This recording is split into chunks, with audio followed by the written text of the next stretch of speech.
Bem-vindo ao Museu da Eletrônica. Eu sou Mauro, técnico do museu, e você vai fazer uma viagem ao passado. Hoje, mais uma vez, se você acompanha os vídeos do Museu da Eletrônica, você já fez algumas viagens. Se você está chegando hoje aqui, seja bem-vindo à eletrônica do passado. Hoje nós vamos embarcar numa viagem para voltar lá nos anos 1970, 1980, e vamos falar sobre a Quasar. Essa empresa brasileira, famosa empresa brasileira, indústria eletrônica, situada em São Paulo, e a gente vai falar um pouquinho sobre ela e fazer a apresentação desse equipamento que está aqui na bancada, que é um dos mais famosos da marca e que foi produzido ao longo de toda a existência da empresa. Vamos à introdução e voltamos em seguida.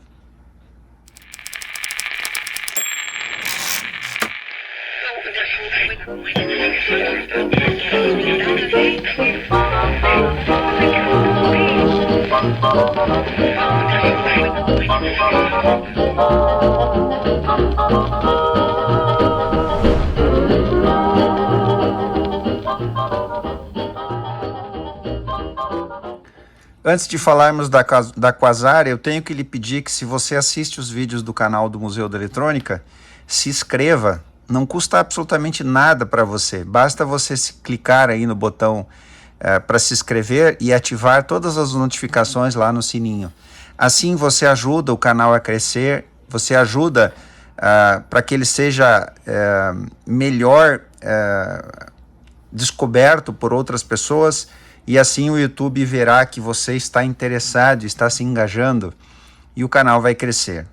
A missão do canal do Museu da Eletrônica se resume em 3 palavras: resgatar, restaurar e preservar. Dentro da primeira palavra, que é resgatar, é o que nós fizemos com bastante frequência e é o que aconteceu exatamente hoje com a apresentação desse equipamento. Um amplificador fabricado pela empresa situada em São Paulo, a brasileira Quasar, modelo QA5500. Vamos falar um pouquinho sobre a Quasar para nós entendermos o contexto desse amplificador e como essa empresa funcionou no Brasil. A Quasar Engenharia, Indústria e Comércio Limitada foi fundada no ano de 1973 por um empresário brasileiro chamado Antônio Carlos Campos. A Quasar se notabilizou desde o início pela fabricação de amplificadores de alta qualidade.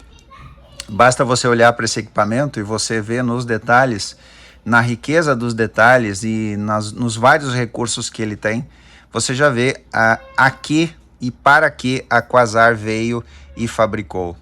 A fabricação de amplificadores de alta qualidade e alto valor agregado, esses amplificadores custavam muito caro, eles não eram para qualquer bolso. Bom, mas eles têm recursos que justificavam o seu preço.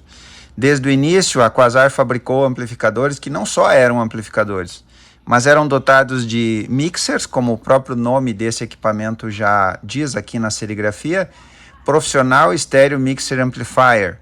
Já está escrito em inglês aqui, o que nos sugere que a Quasar exportou esses equipamentos para outros países. Aqui atrás, na serigrafia que identifica a indústria, também está escrito em inglês, Indústria Brasileira e Made in Brasil, com Z. Bom, alguns recursos interessantes eles eram mixers também, com múltiplas entradas. Eles tinham potência alta. Aqui a serigrafia está em IHF, mas quando nós olhamos no datasheet dos equipamentos, que eu vou deixar um link aqui embaixo na descrição, para você com a linha de produtos da Quasar de que se tem registros, nós descobrimos que esse modelo especificamente, ele é um amplificador de 50 watts RMS.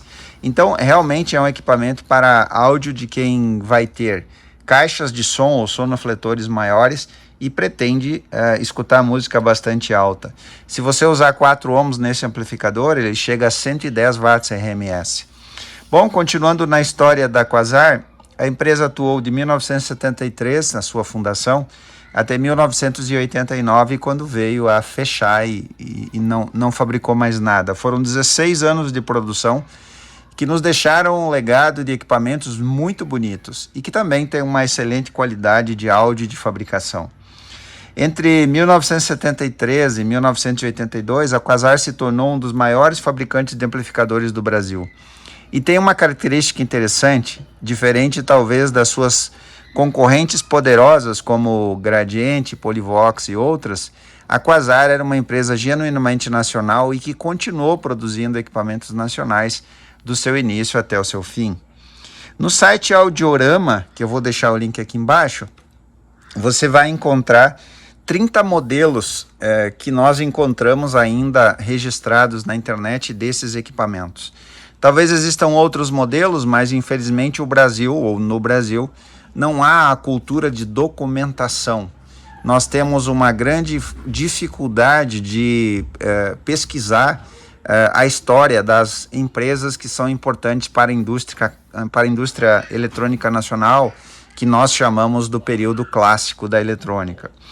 Um dos modelos mais famosos da Quasar foi exatamente esse aqui, o QA5500. O QA foi produzido, esse modelo foi produzido em todo o longo da história da empresa, de 1973 a 1989. O que a gente tem que destacar também da Quasar foi que em 1982 ela foi comprada pela Gradiente. E é fácil a gente entender o porquê dessa compra e logo nós vamos entender também por que a Quasar finalmente acabou encerrando sua produção tão precocemente.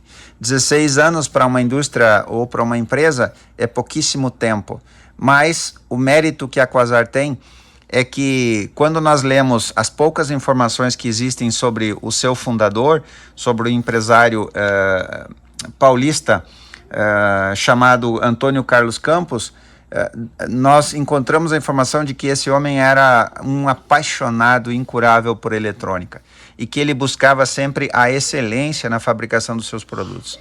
Nós temos que ressaltar, e isso não tem como ficar fora desses vídeos, é que nesse período, anos 70, anos 60, o Brasil vivia uma época bastante difícil para a indústria. A restrição do mercado na importação de produtos feita pelo período que conhecemos de regime militar, ele causava bastante dificuldade, a tecnologia não entrava no Brasil, era tudo muito difícil e tudo muito caro. Mesmo assim, a Quasar fabricou esses equipamentos e depois, quando a gente abrir esse amplificador, eu vou ressaltar para ficar muito claro do porquê que a gente fala que esses amplificadores eram fabricados com alta qualidade. Bom, em 1982, então, a Quasar é comprada pela Gradiente e continua fabricando amplificadores Quasar. E agora, qual os fatores que influenciaram o fim da Quasar? Bom, isso foi um período bastante difícil. Se você viveu nessa época, você vai poder comentar nesse vídeo as dificuldades financeiras que o Brasil enfrentava nos anos 1980. Uma forte crise econômica, uma inflação galopante e, logicamente, né, a moeda nacional sendo desvalorizada em relação ao dólar, que é a moeda principal de compra de componentes eletrônicos, já era nessa época, e de importação de tecnologia e materiais para a fabricação. Isso foi um dos motivos que colaborou para a falência, ou melhor, a venda da Quasar para a Gradiente e culminando finalmente com o fim da Quasar em 1989. Bom, mas um dos fatores principais que levou essa empresa a deixar de existir foi exatamente a concorrência com as outras empresas que fecharam parcerias ou se associaram às grandes empresas japonesas.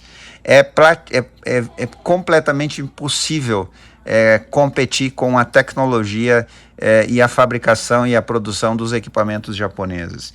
Existiu nessa época, no final dos anos 70 e anos 80, produtos que eram comprados de linhas, vamos dizer assim, mais populares.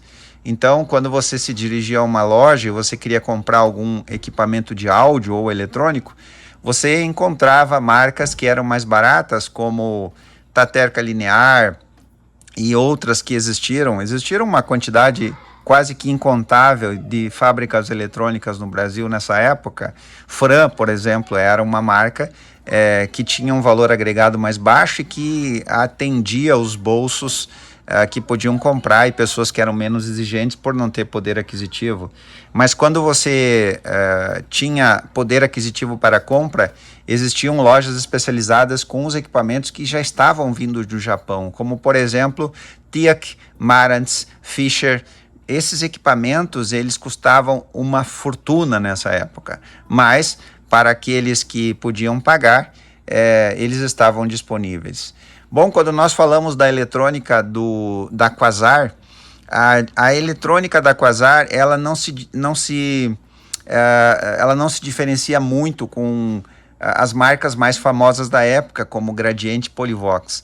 A diferença principalmente está na construção dos circuitos e em alguns componentes que são exatamente diferentes, como por exemplo, nós podemos citar o uso do transistor 2N3055, que é um transistor de potência que não é fabricado especificamente para áudio.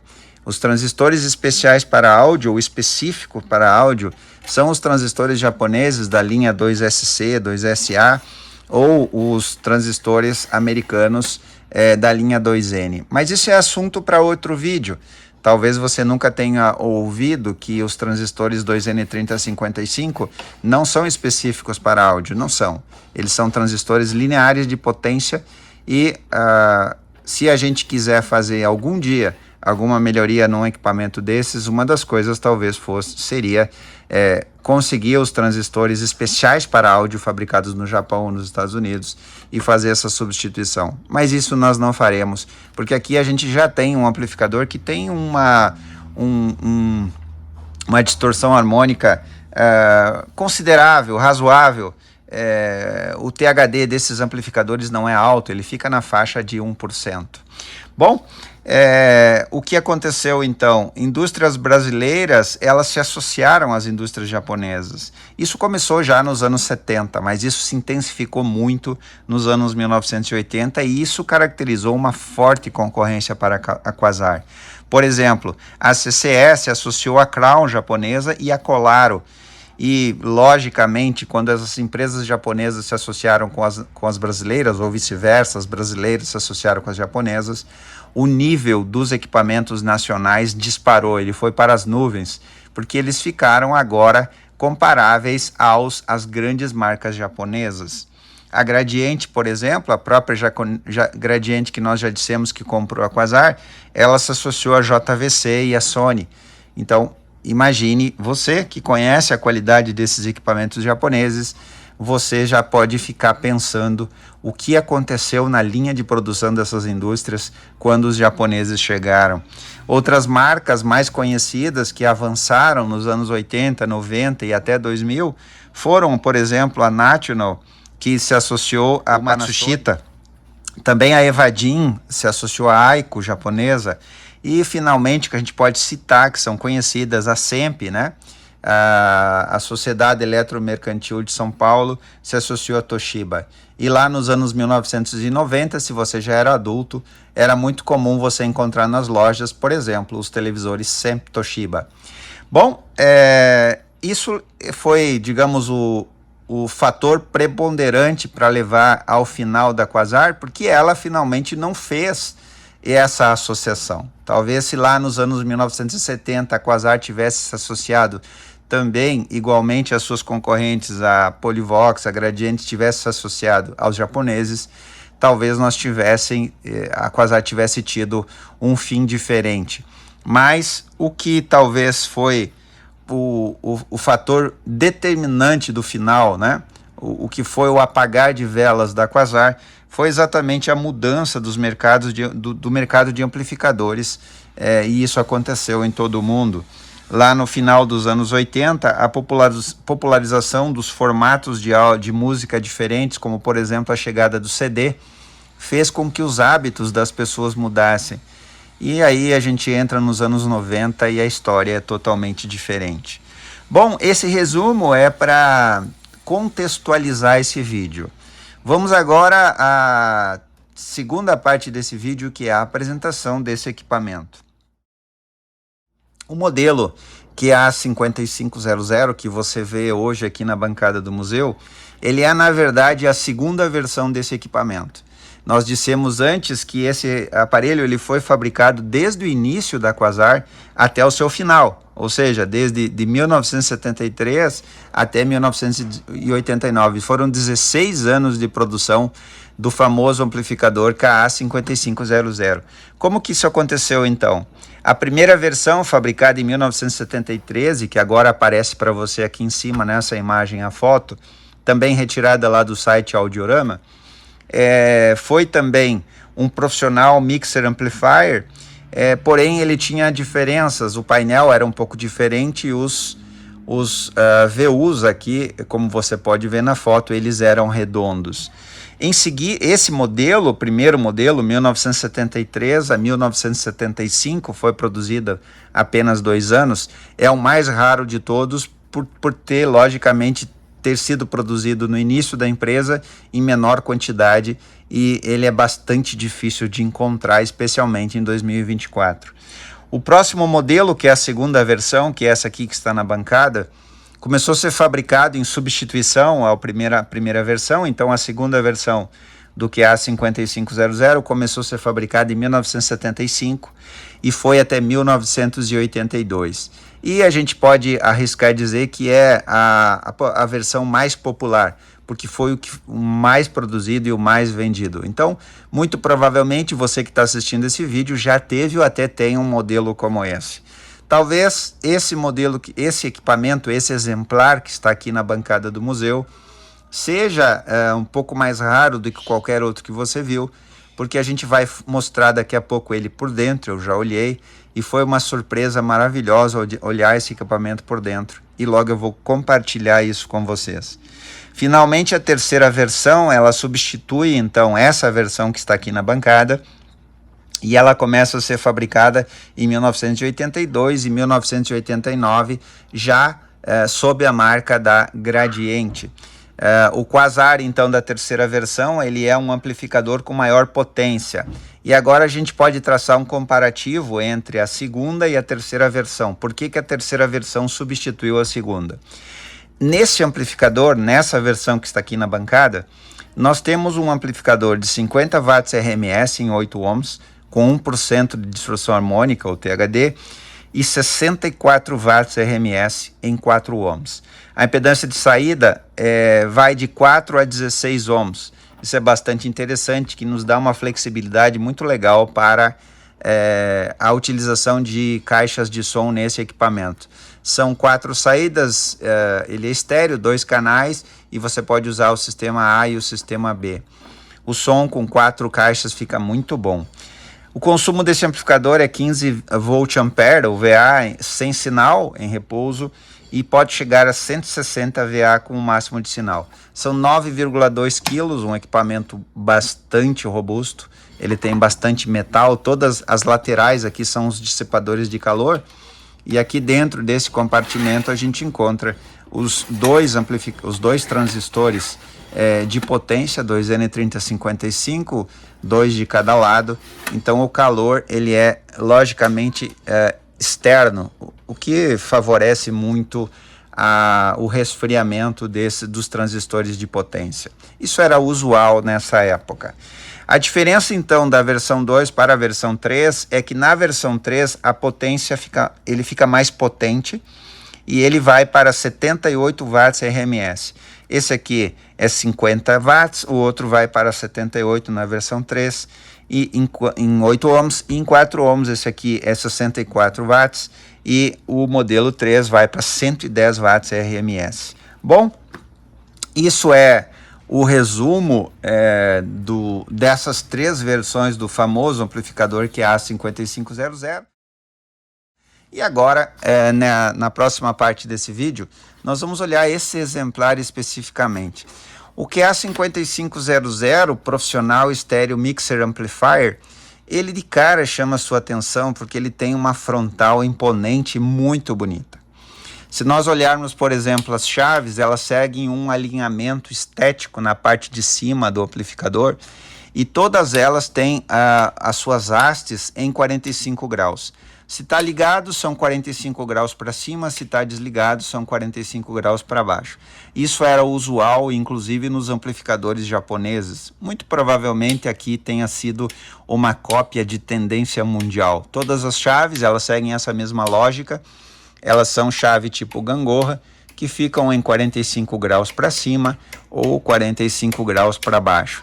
Aqui na lateral à esquerda, a gente vê os dois VUs, que são VUs fabricados no Japão, a gente pode ver lá atrás, então de excelente qualidade, que estão muito bem preservados. A escala aqui é IHF em 4 ohms e a gente tem uma escala de potência, então IHF, de 2 a 148 watts. Por que a potência aqui expressa em IHF e não em RMS? Esse é um apelo comercial. Isso já foi muito discutido em fóruns e se você conhece amplificadores de potência e quer colaborar sobre o porquê que usavam o IHF ao invés do RMS, fica à vontade, comente nesse vídeo.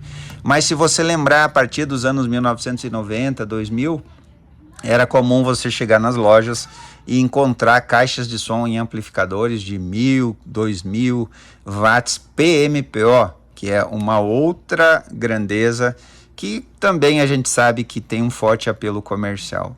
É muito melhor colocar aqui 295 watts IHF do que 50 watts RMS. 295 é mais imponente. Então aqui a gente tem uma escala de 2 a 148 watts em IHF e a gente tem uma escala em decibéis também. E você pode aqui nessa chave escolher se você quer que ele mostre a potência em watts ou então, logicamente, em IHF ou então os decibéis. É muito bonito o amplificador ligado, principalmente quando está mostrando em decibéis, esses dois VUs funcionando. Os knobs ou botões, eles são muito bonitos, apesar de estarem aqui encardidos, e eu espero que eu possa mostrar para vocês daqui a pouco isso aqui muito limpo, e a gente vai falar do trabalho que vamos fazer nesse amplificador. Todos os botões são iguais, eles estão esteticamente colocados de uma maneira em que é bastante fácil operar também o amplificador. Um único controle de volume, o potenciômetro é duplo, que vai controlar o volume dos dois canais, aqui na mão esquerda, e na mão direita você pode então regular o balanço que deseja, se quer mais áudio de um lado ou de outro lado, ou deixando aqui no centro para ter o balanço central. Depois das chaves aqui, a gente tem um seletor, que é o mesmo formato de chave de faixas ou chave de ondas que a gente já conhece, que é familiar, que é muito usado nos rádios. E a gente tem aqui uma entrada, então, de tape 2, que pode ser estéreo, ou canal R ou canal L, todo ele segue essa lógica. No centro é estéreo, ou você pode escolher um dos canais. Entrada para microfone estéreo ou também L ou R. Saída externa para o pré-amplificador externo, que lá atrás a gente vai ver as entradas. Entrada para o tuner aqui embaixo. Entrada para o fono 2 ao seu lado. Entrada auxiliar também estéreo L ou R.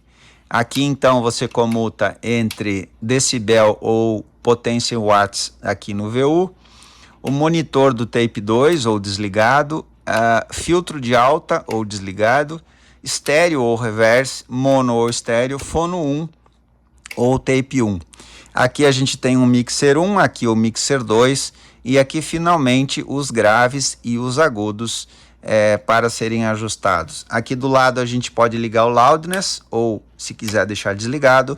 Aqui a gente comuta se quer só usar a saída A ou A mais B, o sistema.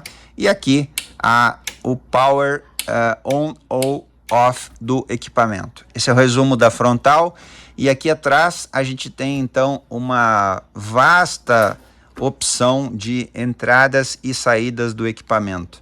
A gente tem aqui um remoto auxiliar, canal direito e canal esquerdo. A gente tem o pré-amplificador externo aqui, entrada para o pré-amplificador externo. Aqui em cima a gente tem entradas e ele tem essa divisão que mostra as entradas de tuner, microfone, fono 1, fono 2, tape 1 e aqui tape 2. Toda essa parte aqui de entradas. Aqui embaixo a gente tem as saídas para pré-amplificador output, que segue a mesma ordem daqui de cima. O mixer, o microfone, fono 1, fono 2 e tape 1. Aqui as entradas de tape do outro padrão, o padrão europeu, para tape 1 e tape 2. Isto aqui era muito comum, existem tape decks que vinham de fábrica com esse plug. E aqui a gente vê as saídas, ou as saídas altas, né? Saídas de nível alto e aqui embaixo saídas de nível baixo. Então a mesma coisa, os dois canais, saídas para tape 2, A, B, C e D, aqui nível alto e aqui nível baixo. Aqui finalmente as saídas para as caixas de som. Se você quer usar o System A, ou seja, você tem só duas caixas, canal direito e canal esquerdo, ou então as 4 caixas, que é o caso que nós vamos usar com 4 caixas, porque as nossas caixas gradiente elas são de 8 ohms. Então, para podermos obter mais potência, a gente pode colocar 4 caixas e ele fica com 4 ohms. Aqui então a identificação da fábrica com o seu endereço, Quasar Engenharia Eletrônica e Comércio Limitada, Avenida Doutor Altino Arantes, 1177, São Paulo. O CGC da empresa, a Indústria Brasileira Made in Brasil. 110 e 220 volts, o fusível para 2 amperes, 110 volts, para 1 ampere, 220 volts. Ok? Bom, vamos aproveitar e já vamos olhar que a gente está aqui. Depois a gente fala ali das entradas, ou melhor, das saídas de tensão. Ok? Temos aqui um fusível de 2 amperes, perfeito. Então, esse fusível pode se manter se a gente vai usar o equipamento em 110 volts, senão a gente troca para 1 ampere. E aqui em cima a gente tem duas saídas para ligar outro dispositivo, que é a switch e a unswitch, ou aquela que é controlada junto com a chave power do equipamento, ou aquela que é direta. A gente tem uma direta e a gente tem uma que é controlada pelo equipamento. Vamos abrir ele agora e vamos começar a análise da parte eletrônica desse amplificador. Logo estamos chegando aí na parte que talvez mais vai interessar você que gosta de áudio, que é ver o amplificador funcionando, se é que ele está funcionando. Ainda há tempo, aqui na tampa de cima, ele traz um detalhe muito legal, muito interessante, que agrega valor à estética do equipamento. O diagrama de blocos do amplificador. O diagrama com todos os blocos e o seu funcionamento e como tudo é ligado aqui. A power supply, e note que isso aqui está tudo em inglês. Então a fonte de potência, power amplifier, a saída de potência, system select, a seleção de sistema, V-ohmmeter, loudness, balanço, as entradas de tape, controle de tom, os mixers, modo de seleção, aqui a chave dB ou watt que a gente viu lá, aqui as saídas e as entradas, saídas, ou melhor aqui só saídas, né? Saídas de nível alto, saídas de nível baixo, e aqui as diversas entradas, né? Com o seletor primeiro e depois as entradas, e a gente tem lá, nós vamos ver lá dentro, as placas de entradas de microfone, source, de fono para toca-disco, e os pré-amplificadores, né, para fono, e essas outras funções que a gente viu lá na parte de trás do equipamento.